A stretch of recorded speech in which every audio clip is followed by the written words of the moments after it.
Radio UNIAC te invita a Pensar Superior, un programa conducido por el rector Carlos Barría, que reúne a líderes del ámbito universitario para reflexionar sobre los desafíos de la educación superior. Pensar Superior. Conversaciones sobre cómo la educación superior se transforma y se adapta a los nuevos tiempos. Un espacio para comprender, debatir y proyectar la educación que queremos. Escúchalo por radiouniac.cl o en nuestras redes. Pensar Superior.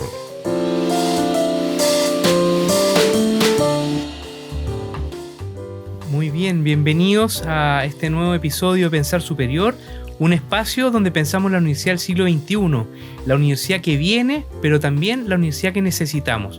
Soy Carlos Barría, rector de la Universidad de Artes, Ciencias y Comunicación, y en este espacio buscamos abrir conversaciones sobre la universidad, cómo la universidad forma, cómo prepara para el futuro, cómo aporta a la sociedad, a la cultura, cómo proyectamos también el rol de la universidad como una institución transformadora de nuestra sociedad. Hoy día tenemos un invitado muy pero muy especial. Nos acompaña don Santiago González, rector de la Universidad Central, presidente también de la Corporación de Universidades Privadas. Tenemos una gran alegría tenerlo acá presente, con una trayectoria que combina gestión pública, liderazgo institucional y una mirada muy activa sobre el sistema de educación superior en Chile. Así que tenemos el privilegio de contar contigo, Santiago. Qué bueno que estás acá con nosotros. Muchas gracias, Carlos. Un gusto estar acá en la UNIAC. Primero que nada, un saludo cordial y afectuoso a toda la comunidad de la Universidad UNIAC y por supuesto a todos los radioescuchas que nos van a acompañar en esta entrevista, y agradecer esta invitación. Para nosotros es muy importante, muy interesante poder conversar sobre los temas que tú planteas, temas vinculados a la educación superior y por supuesto que son relevantes para nuestro país. Por supuesto. Igual a nosotros, sí, para todos los que nos acompañan, que nos están escuchando, nos interesa mucho conocer una dimensión de nuestros invitados que tiene que ver con sus orígenes, ¿no? Con su trayectoria, sus orígenes, que se siembra internamente para llegar a estudiar lo que estudiaron y después para ir a poner también toda esa trayectoria al servicio de la educación superior.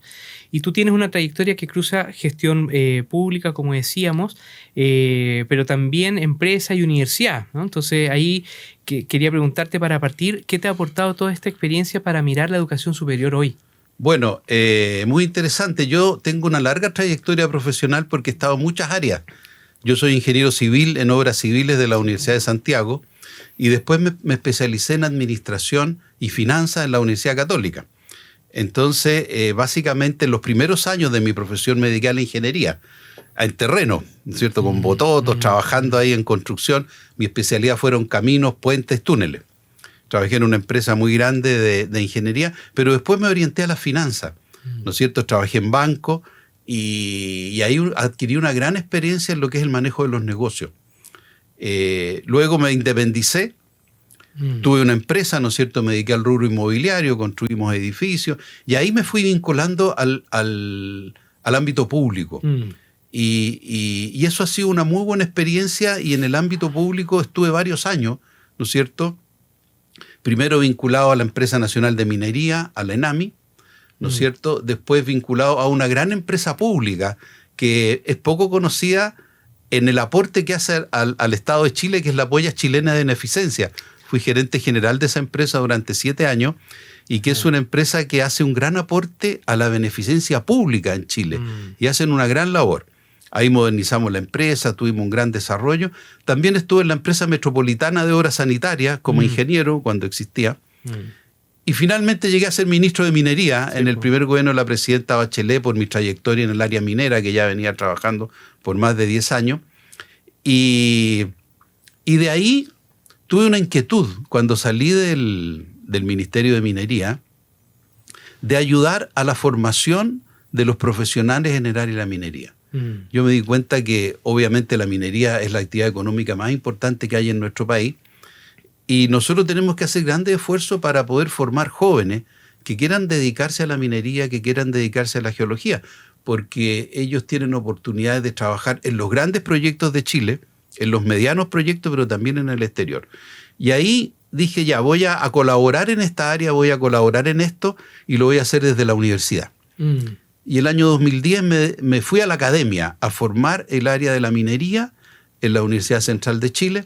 Y bueno, ya hasta el día de hoy, hasta el día de hoy que estoy ahí. Después, por supuesto, hice una trayectoria académica, fui director de la Escuela de Minería, después fui vicerrector de desarrollo y al final rector, que ya llevo 10 años de rector. Hemos trabajado harto en la Universidad Central, que es una universidad muy querida. Qué bonita tu trayectoria, porque, o sea, llegas a la universidad con una preocupación muy importante, ¿no? La formación, ¿sí? La formación de mineros ahí, sí.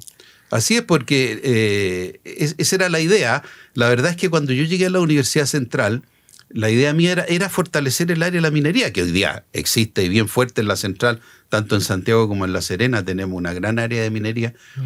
Pero la gestión académica fue algo que fue surgiendo y yo creo un poco por mi experiencia en la gestión empresarial que yo había tenido a lo largo de mi trayectoria. Y la verdad es que al final me dediqué a la gestión al interior de la universidad, primero en la Vicerrectoría de Desarrollo y después en la Rectoría. Y uno se va alejando un poco de lo que es la docencia, porque la gestión, y tú lo sabes muy bien, como rector de la universidad, es muy absorbente. Es absorbente porque uno tiene que, especialmente en nuestras universidades, las del sector privado, y esto no lo sabe mucha gente, el rector tiene que hacer de todo, tiene que estar presente en todo y tiene que tener una gran actividad. Entonces al final derivé en la gestión y ahí he estado en el crecimiento de la universidad en materias de acreditación, en materia de aseguramiento de la calidad, en materia de mejora de la infraestructura, y hemos crecido tanto en Santiago como en La Serena y hemos hecho un gran trabajo con un equipo muy potente que tenemos en la Universidad Central. Santiago, te quería preguntar, a propósito de esta gran trayectoria y linda trayectoria que te ha tocado estar en distintos espacios de toma de decisiones, ¿sí? ¿Qué ha sido para ti lo diferencial de estar en una universidad, liderar una universidad? ¿Qué es lo distintivo de una universidad? Mira, esto siempre lo digo, muy interesante tu pregunta. Yo he sido gerente de muchas instituciones, de muchas empresas. Fui gerente general muy joven, antes de los 40 años. Lo más difícil para mí ha sido liderar una universidad. Porque las universidades son instituciones extremadamente diversas, son instituciones donde la gestión en sí misma es muy importante, donde la persona a la cual tú sirves está dentro de la institución.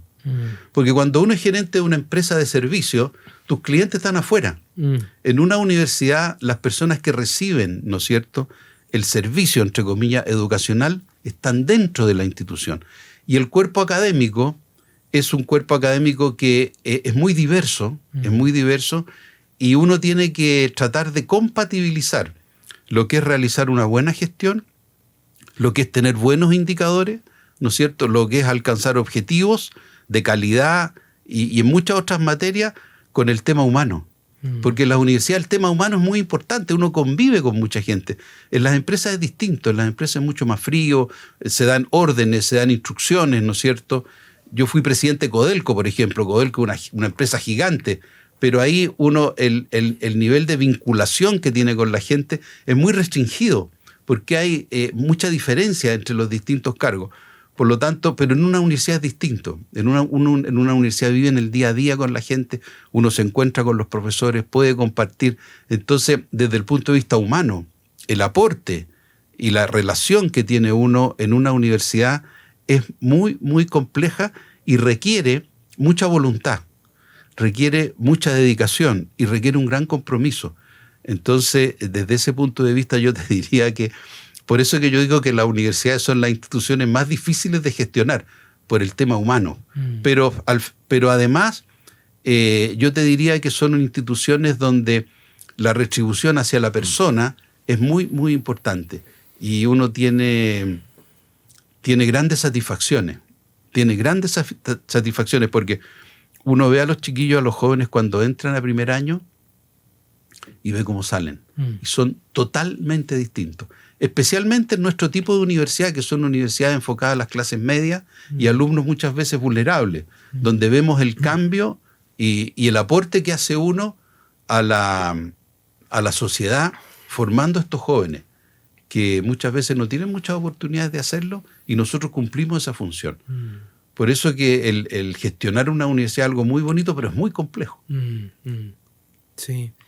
Te comentaba cuando veníamos para acá que había visto que también habías estudiado artes liberales, ¿cierto? Me llamó mucho la atención esto, lo encontré muy bonito. Quería saber cómo compatibilizaste esto con tu formación como ingeniero y qué de todo esto también guía hoy día tu rol como rector. Mira, eso es bien, bien interesante. Yo hice mi magíster en artes liberales a los 60 años. Ajá. O a los 62, por ahí. Y fue una decisión bien especial. Yo durante toda mi vida estuve vinculado a las ciencias duras, a la matemática, primero a la física, ¿no es cierto?, por ser ingeniero, después a las finanzas y la administración. Cuando cumplí 60 años, me di cuenta que era importante también vincularme con la filosofía, la historia y la literatura, que eran ámbitos a los cuales yo nunca me había acercado en profundidad. Y descubrí este magíster en artes liberales que justamente aborda esas tres áreas: filosofía, historia y literatura. Y creo que una de las mejores decisiones que he tomado en mi vida, porque me permitió mirar desde una perspectiva distinta, mirar la sociedad desde una perspectiva de las ciencias sociales. Uno siempre como ingeniero mira a la sociedad y a todo el mundo desde un punto de vista muy técnico, ¿no es cierto?, de resultados, de indicadores, pero la mirada de las ciencias sociales es muy, muy hermosa, y para mí esto me ha traído mucha satisfacción.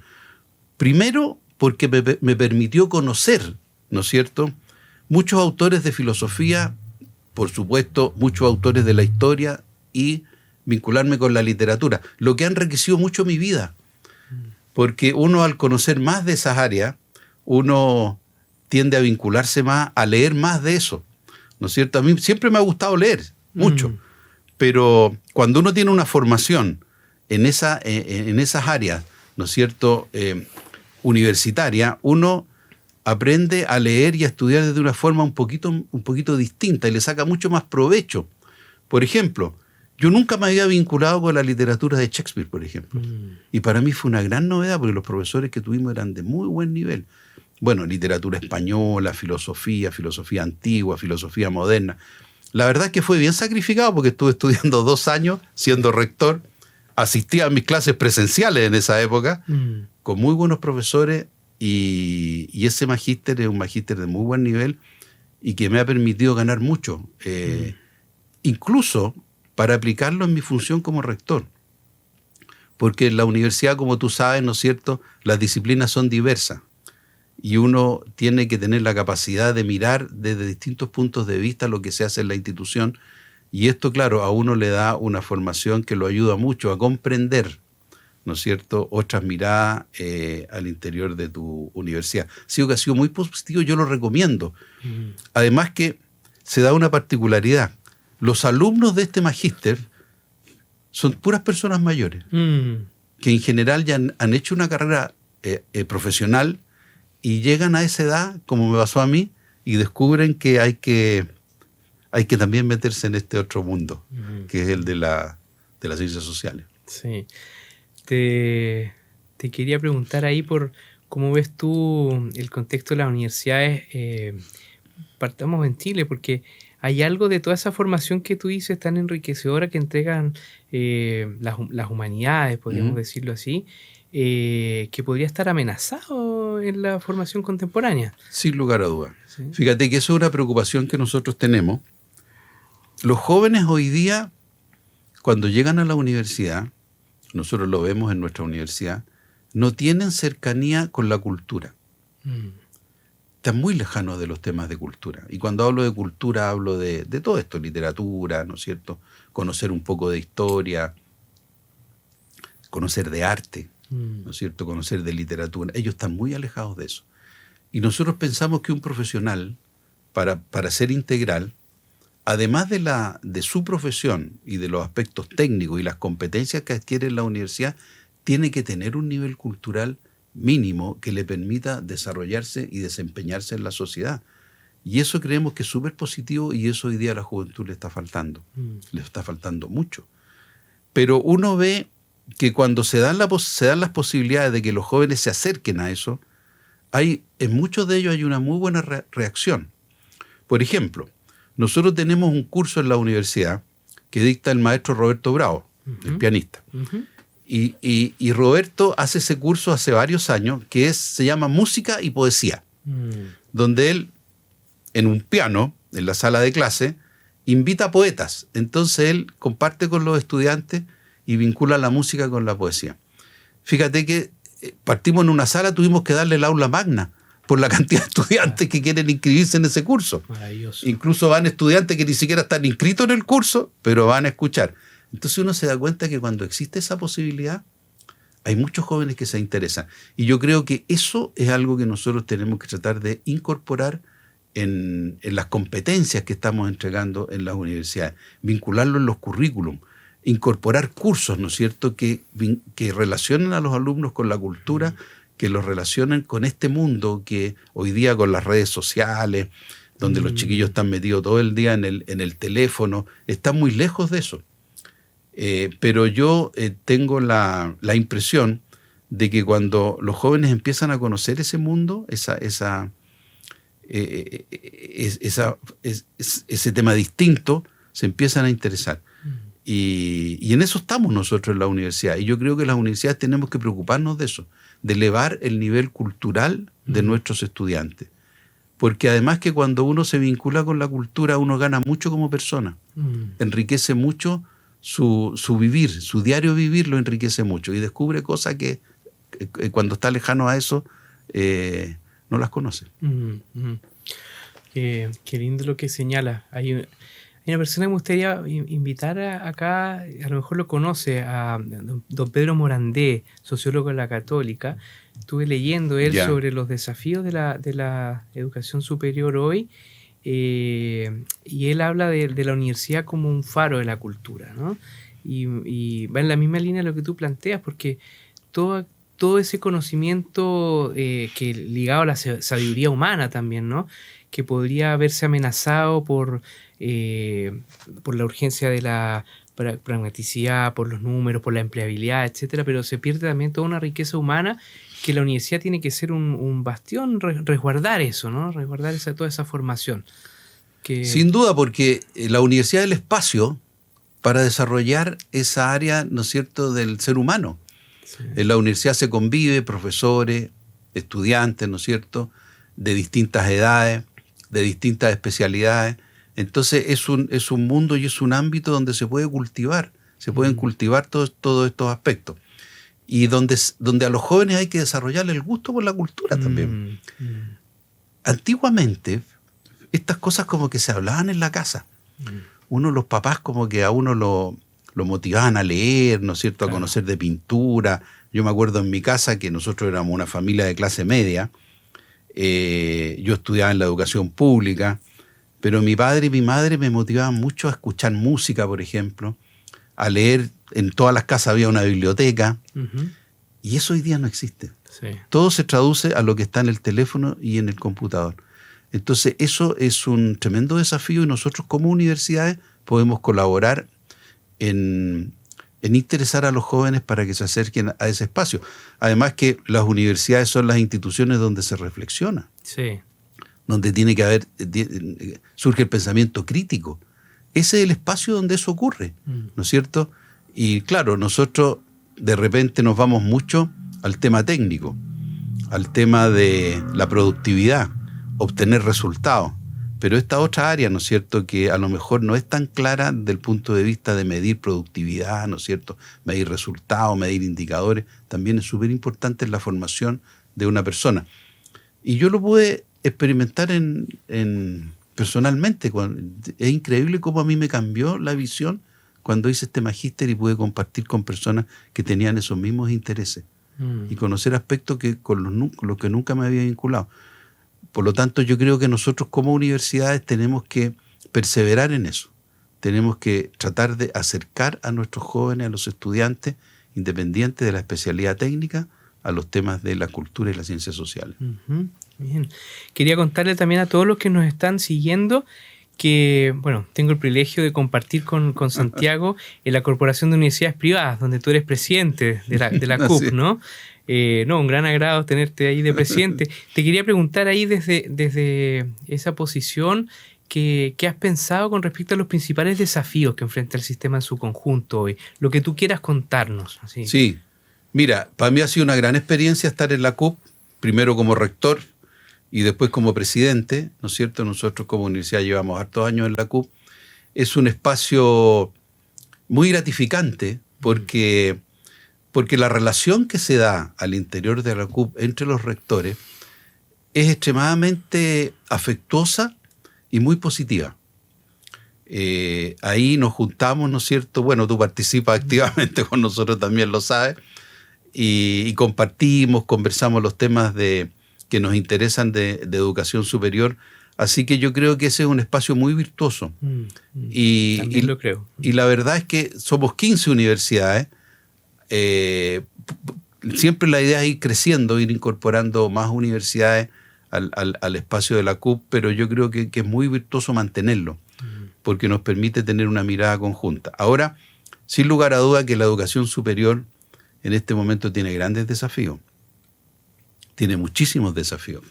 El tema de la gratuidad, por ejemplo, es un tema que es muy desafiante porque nos obliga a las universidades a mantener los niveles de calidad, compatibilizándolo con los aranceles de gratuidad, que como tú sabes son aranceles que son más bajos, ¿no es cierto?, que los aranceles que uno cobra normalmente.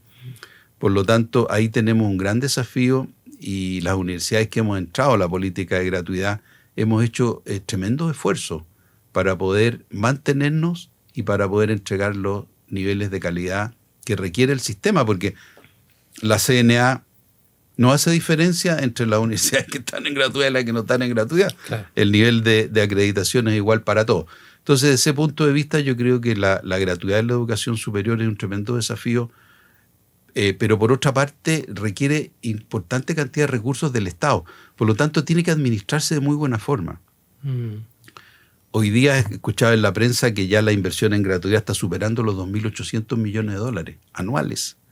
Entonces es un gran desafío para el país, especialmente para las autoridades que asumen ahora en educación superior, poder administrar eso de muy buena forma, de modo que las universidades podamos seguir entregando, ¿no es cierto?, la calidad, el servicio educacional de calidad como corresponde y con los aranceles que el sistema define para las universidades que estamos en gratuidad, que son la gran mayoría. La gran mayoría de las universidades están hoy día en gratuidad. Entonces yo diría que ese es un tremendo desafío. El otro desafío que yo veo hacia adelante también es cómo enfrentamos el nuevo sistema de aseguramiento de la calidad, que como tú sabes cambió, ¿no es cierto?, hace poco con nuevos criterios y estándares, que son muy exigentes, son bastante exigentes. Ustedes y nosotros estamos en proceso de acreditación, así que sabemos perfectamente de lo que se trata y tenemos la obligación con nuestros estudiantes de hacer los mayores esfuerzos para tener los mejores estándares de calidad. Y eso todos los rectores lo sabemos. Y ahí tenemos un gran desafío de cómo la implementación de ese sistema es compatible con el desarrollo de las universidades. Y la CNA tiene también ahí un gran desafío de cómo va acompañando a las universidades para que las universidades vayan mejorando, ¿no es cierto?, su nivel de calidad. Esto no puede ser, ¿no es cierto?, como un examen solamente que va a dar la universidad cada 3, 4, 5 años, donde la CNA le dice usted sí, usted no. Aquí tiene que haber una relación mucho más estrecha. Y yo creo que la CNA está en esa línea. Ellos han hecho grandes cambios, se han preocupado de vincularse con las universidades, de modo de ir orientando cómo vamos avanzando, ¿no es cierto?, en mejorar los niveles y los estándares de calidad. Creo que desde ese punto de vista también ese es un gran desafío para la educación superior. Fíjate que hoy día en la educación superior, si uno considera universidades, centros de formación técnica e institutos, hay más de 1.350.000 jóvenes, ¿no es cierto? Y hay 160, 180, 168 instituciones entre universidades, CFT e IP. Nosotros somos como 50 y tantas universidades. Por lo tanto, el sistema de educación superior en Chile ha crecido significativamente. Y la educación superior, como sabemos todos, es fundamental para el desarrollo de un país. Si la educación superior no tiene recursos, Si la administración superior no se administra, ¿no es cierto?, de modo racional, tanto desde el punto de vista de la oferta académica como de los recursos que tienen las instituciones, el país se complica porque no hay recambio de los profesionales. Claro. Más especialmente hoy, donde como podemos ver que la tecnología, la ciencia va cambiando de forma tan rápida que uno tiene que ir adaptándose permanentemente, ¿no es cierto?, a las nuevas necesidades. Hace un minuto conversábamos de cómo tanto la universidad de ustedes como la nuestra ha avanzado en los rediseños curriculares de las carreras. Eso es fundamental, tú tienes que ir actualizando permanentemente. Y eso, claro, requiere inversión, requiere preocupación y requiere ayuda también. Requiere ayuda, ¿no es cierto?, de las instituciones del Estado que acompañan a las universidades en ese proceso. Por lo tanto, nosotros tenemos que preocuparnos de la sustentabilidad, que es muy importante en el sistema hoy día de educación superior. Tenemos que preocuparnos, ¿no es cierto?, del desarrollo y el aseguramiento de la calidad en las instituciones de educación superior. Y tenemos que preocuparnos también en el tema de mayor contingencia. ¿Cómo hacemos que el sistema de financiamiento sea sustentable en el largo plazo? Sí. Porque de eso depende la sustentabilidad misma del sistema. Sí, sí. Mira, te quería llevar a un terreno que puede ser un lugar común hoy día, ¿no? Todos estamos preguntándonos con la inteligencia artificial, se nos vienen cambios, innovación, cambios, la educación, pero yo me pregunto si podemos como tratar de leer más abajo, ¿no?, el cambio silencioso que se viene en la humanidad, ¿sí? Porque una cosa es si la inteligencia artificial va a cambiar el modo de comprensión de la educación, del aprendizaje, probablemente de los trabajos tradicionales, hay cosas que van a cambiar, pero ¿qué estará pasando así silenciosamente, el cambio de la humanidad silencioso? A lo mejor no lo has pensado, pero no sé si... Mira, la inteligencia artificial es un tremendo cambio. Es un gran cambio, no solamente en materia de educación, en materia de educación de por sí lo es. Y las universidades estamos preocupadas de eso, de cómo la inteligencia artificial pasa a ser una herramienta que complemente y mejore las competencias que le entregamos a los estudiantes. Y no que la inteligencia artificial opere como un sistema para que los estudiantes obtengan información de forma fácil, ¿no es cierto?, y sin preocuparse y sin razonar detrás de lo que está entregando la inteligencia artificial. Por lo tanto, yo siempre he pensado que los cambios tecnológicos que se van desarrollando en la humanidad siempre son para mejor.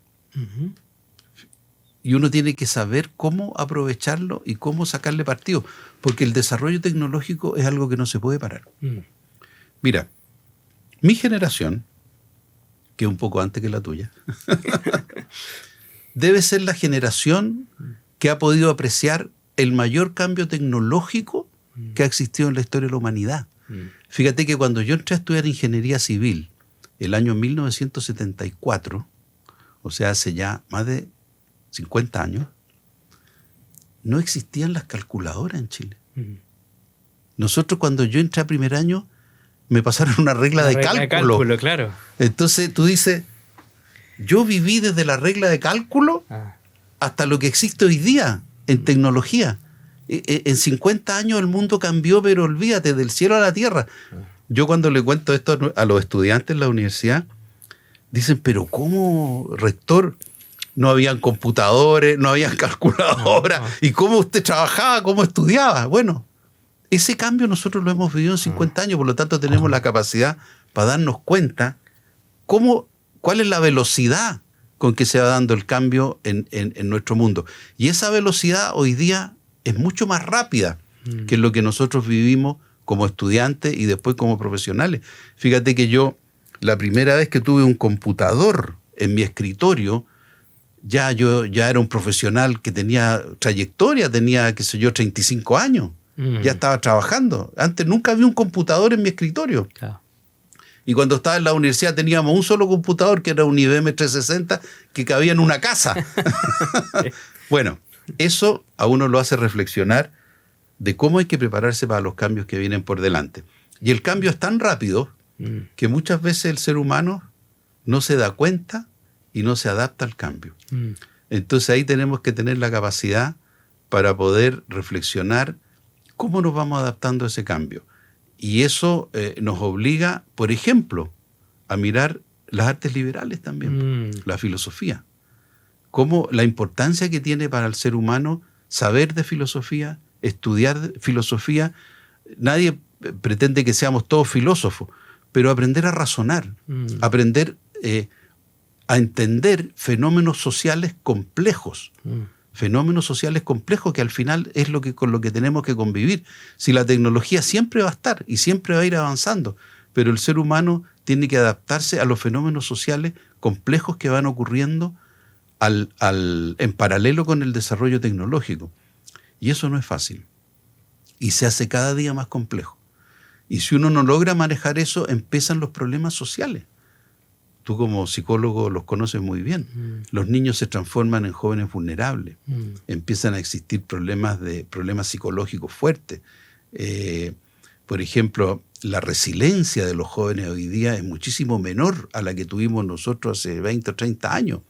Los chiquillos se complican mucho, no saben enfrentar el fracaso. Sí. Entonces, hay muchos aspectos, ¿no es cierto?, que nos obligan a ir reflexionando y acompañando el desarrollo de tecnologías como la inteligencia artificial con lo que yo llamaría el desarrollo humano, lo que tiene que ir en forma paralela y cómo vamos perfeccionando al ser humano en esos otros aspectos, que no es algo fácil, es algo extremadamente complejo.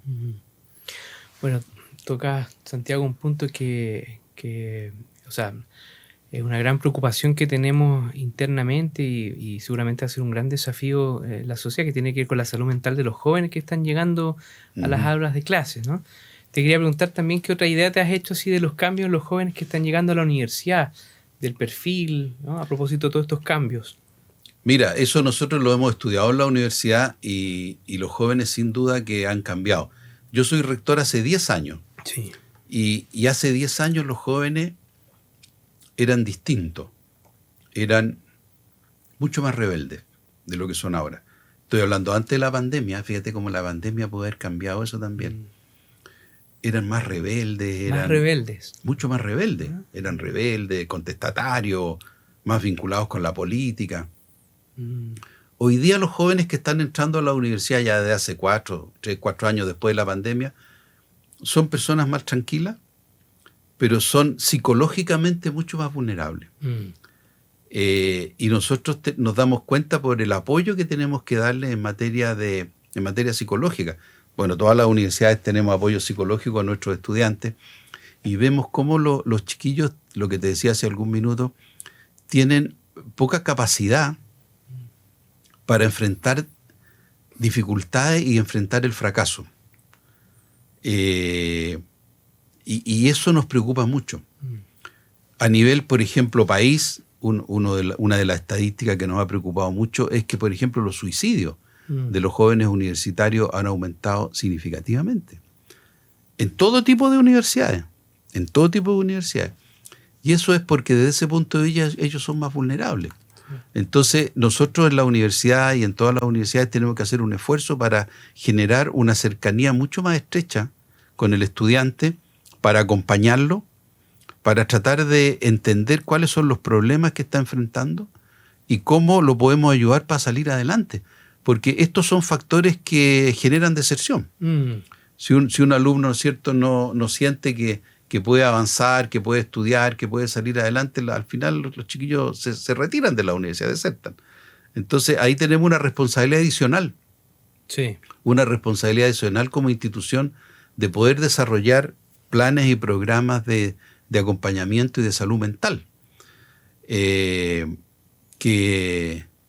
genera un problema bastante de fondo. Yo sé que el gobierno, ¿no es cierto?, y el Ministerio de Educación está también muy preocupado de eso y hemos tenido programas de salud mental muy fuertes, pero esto se acrecienta día a día. Y algo tiene que ver con eso también, en la relación a través de las redes sociales. Las redes sociales son tremendamente agresivas y los jóvenes están inmersos en eso. Entonces, eso también es un elemento que antes no existía. Claro. Y que hoy día afecta mucho la salud mental de los chiquillos. Uno ve cómo ellos se agreden mucho por redes sociales o usan un lenguaje que es muy agresivo y eso es muy malo. Eso es muy malo. El bullying por redes sociales es tremendo. Y bueno, y eso tenemos que tratar de ir erradicándolo de la universidad y de la formación de los jóvenes en general, no solamente los universitarios. Sí, bueno, por supuesto que tenemos que meternos en este tema de salud mental en las universidades, pero sí una preocupación que tengo es,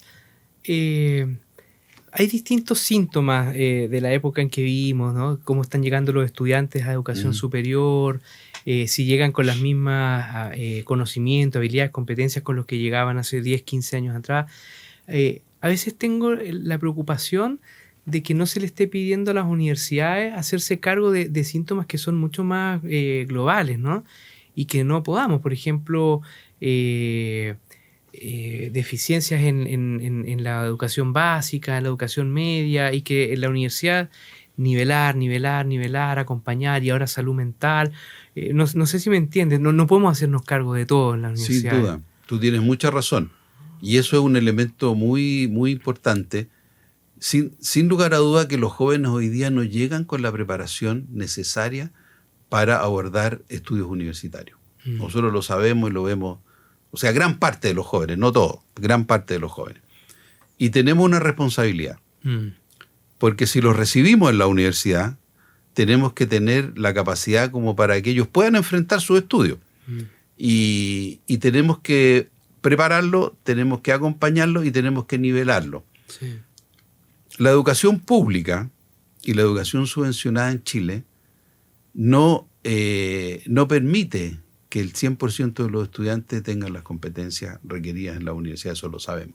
Quizás en los colegios particulares eso ocurra, ¿no es cierto?, porque el nivel cultural de la familia es más alto y los jóvenes tienen una capacidad, ¿no es cierto?, para abordar sus materias de mejor forma y aprender más rápido. Pero la gran mayoría de los jóvenes, no nos olvidemos que el 90% de los jóvenes en Chile estudia en la educación pública y en la educación subvencionada, y solo el 10% en la educación privada. Entonces ahí tenemos una gran responsabilidad. Y fíjate que las universidades privadas, como las nuestras, son las que se hacen cargo y tienen la gran responsabilidad, porque las grandes universidades, y eso lo sabemos, así que no estoy hablando mal de ellos, la Universidad de Chile, la Universidad Católica, reciben a los estudiantes de mejores puntajes y que son justamente los que vienen de los sectores superiores. Sí. Y esos chiquillos vienen preparados. Y nosotros recibimos los alumnos de los niveles medios y de los niveles bajos que no traen esa preparación. Entonces nosotros como universidades privadas nos hacemos cargo de esa nivelación y del acompañamiento. Ese es un tremendo déficit. Por lo tanto, uno de los desafíos de la educación en Chile es cómo fortalecemos la educación básica, la educación media, para que los estudiantes lleguen en condiciones de hacer estudios universitarios. Fíjate que la estadística del 100% de los alumnos que dan la PAES, más del 40% no alcanza el puntaje mínimo para postular a la universidad, que son 458 puntos. Entonces uno dice, ¿cómo es posible? Ya no se trata de que si entraron o no entraron, ni siquiera pueden postular. Claro. Porque no alcanzaron el puntaje mínimo para poder postular. Y eso no es bueno. Claro. Eso no es positivo. Eso refleja que hay un déficit grande en la educación básica y en la educación media. Y eso es un desafío que el país tiene que hacerse cargo de eso. Claro, o sea, nosotros tenemos una tremenda responsabilidad, tenemos que hacernos cargo, pero esto tiene que ir acompañado también de una reflexión país macro. Pero por supuesto, sí. El país se tiene que hacer cargo porque no pueden ser las universidades las que nos hagamos cargo de la deficiencia de los estudios de los jóvenes en la educación básica y en la educación media. Eso tiene que darse ahí a ese nivel, porque además que eso nos incorpora costos adicionales a nosotros, sí, que son importantes, que no son menores. Sí, sí. Con respecto a las capacidades, a los aprendizajes, competencias, como tú quieras decirle, que deberíamos preparar a nuestros jóvenes para el futuro, así, ¿dónde tú ves la importancia? A ver, mira, bueno, si uno va desde el punto de vista de profesiones, ¿no es cierto? Todos tenemos una amplia gama de universidades, pero yo te diría que nosotros debemos preparar a nuestros estudiantes, hablando más en general, no específicamente sobre las competencias de su propia profesión, sino que más en general, lo que veo yo y lo que nosotros nos preocupamos. Nosotros tratamos de que los chiquillos generen el pensamiento crítico, que tengan capacidad para poder analizar, evaluar situaciones por sí mismos. Creemos que eso es un déficit. Y ahí ese tipo de competencia, ¿no es cierto?, el pensamiento crítico, es algo que nosotros tratamos de involucrar a nuestros estudiantes. Después también tratamos de que ellos obtengan competencia en temas comunicacionales. Creemos que los estudiantes se puedan comunicar de buena forma, puedan interactuar con otras personas, puedan ser capaces de expresar sus ideas de forma clara, es súper importante para cualquier profesional. La comunicación efectiva, que le llamamos nosotros, eso también es súper, súper importante para nosotros. Después también hacemos esfuerzos para que ellos puedan mirar hacia afuera. La internacionalización. Porque hoy día el mundo, como todos sabemos, ¿no es cierto?, está absolutamente conectado. Y nosotros creemos que los jóvenes, en la medida que tengan una mirada internacional, eso les facilita mucho después su desempeño profesional. Porque ya los chiquillos cuando salen, la vinculación ya no es solo en el país, con internet, ¿no es cierto?, la red internacional, uno inmediatamente puede interactuar con cualquier parte del mundo.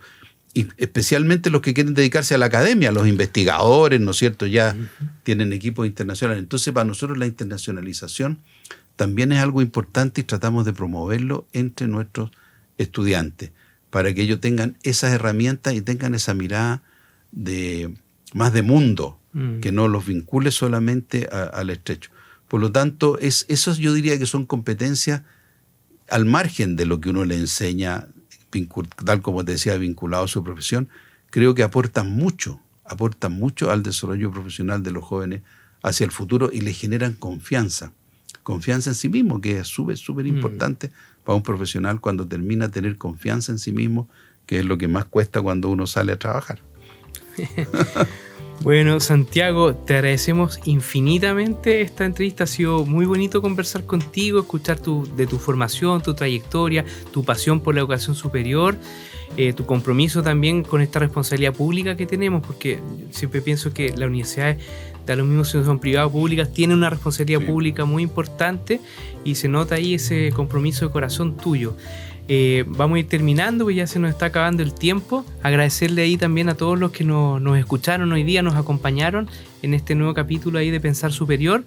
Y bueno, nos encontraremos prontamente en una próxima conversación donde seguiremos ampliando la mirada, una mirada de futuro para ir pensando los desafíos que se nos vienen en la Universidad del siglo XXI. Así que muchas gracias a todos los que nos están escuchando y gracias, Santiago, por estar aquí con nosotros. Muchas gracias, Carlos, por la invitación. Muy amable. Bien, gracias.